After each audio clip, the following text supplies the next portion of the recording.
Good day, I am Julian D. Rahinil, a student from BSMT Med 2 for B, and today I will present my output for our NSTP 2 activity on understanding and applying disaster risk reduction and management, with the activity title, My Community's DRRM Blueprint.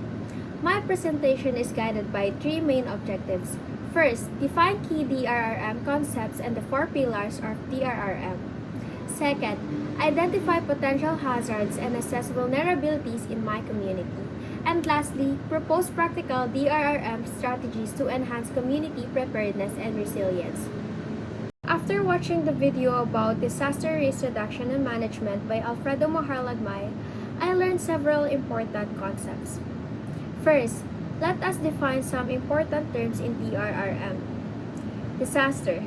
This is a serious disruption in a community's functioning, often causing a loss of lives, property, and livelihood.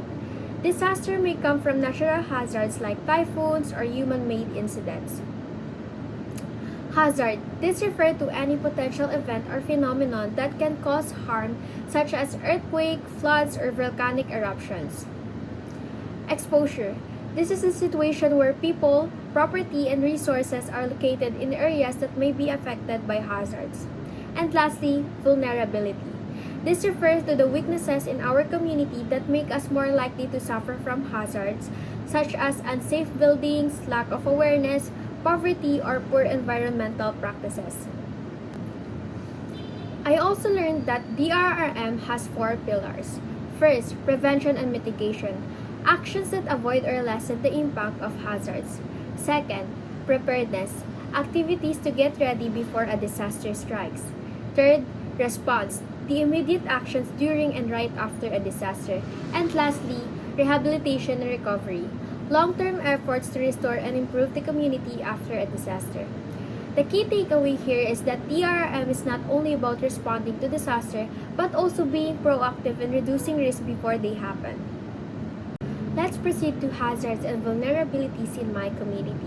In my community, which is located in Bataan, I identify the following hazards. Houses built with light materials. This can be easily damaged or destroyed during strong winds, heavy rains, or earthquakes, putting families at risk. Second, area near river or low-lying zone. Flooding can quickly occur during typhoons or continuous rains, leading to property damage and possible displacement of residents. And lastly, insufficient evacuation areas for residents. During emergency, not everyone may have a safe place to go, which increases the danger for vulnerable groups like children, pregnant women, and the elderly. These hazards also connect to certain vulnerabilities. First, physical. Some houses are old and weak, which makes them unsafe during earthquakes or floods. Second, social. Many elderly residents need special assistance during evacuations. Economic. Most families have low income, making it difficult to recover or rebuild after disasters. And lastly, environmental. Poor waste disposal leads to clogged drainage, which worsens flooding. To address these hazards and vulnerabilities, I propose two strategies. First, prevention and mitigation. I will establish a community-based drainage improvement and waste management program because this will help reduce flooding and improve our environment. Second, preparedness. I will set up a community early warning system and conduct regular disaster drills. This ensures that residents, especially children and the elderly, know the evacuation routes and safe areas during emergency. These strategies are important because they do not just react to disaster, but they help build resilience, awareness, and preparedness in our community.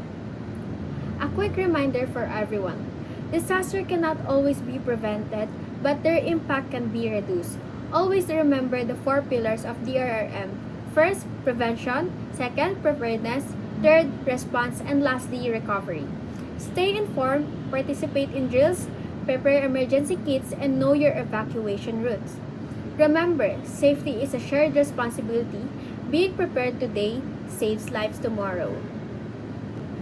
Before I end this video, I would like to say that this activity helped me realize that DRRM is not only the responsibility of the government but also of every individual in the community.